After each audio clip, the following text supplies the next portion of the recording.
आपण पाहत आहात अक्कलकोट माझा, बातम्या जनमनातल्या। आज 15 जुलै 2025 रोजी अक्कलकोट तालुक्यातील 118 ग्रामपंचायतीच्या सरपंच पदाचं आरक्षण काढण्यात आलेलं आहे।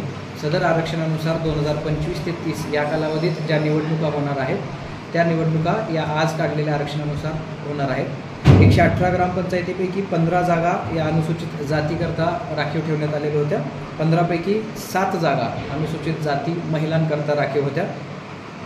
अनुसूचित जमातीकरता एकूण 3 जागा राखीव होत्या। त्यापैकी अनुसूचित जमाती महिलांकरता 1 जागा राखीव होती। नागरिकांचा मागास प्रवर्गाकरता एकूण 32 जागा ठेवण्यात आलेल्या होत्या। त्यापैकी 16 जागा या नाममात्र महिलांकरता राखीव आहेत। सर्वसाधारणसाठी एकूण 68 जागा होत्या। त्यापैकी 34 जागा या सर्वसाधारण महिलांसाठी राखीव ठेवण्यात आलेल्या आहेत। आज रोजी सदर सोडत तहसील कार्यालयाच्या आवारामध्ये काढण्यात आलेली आहे। धन्यवाद।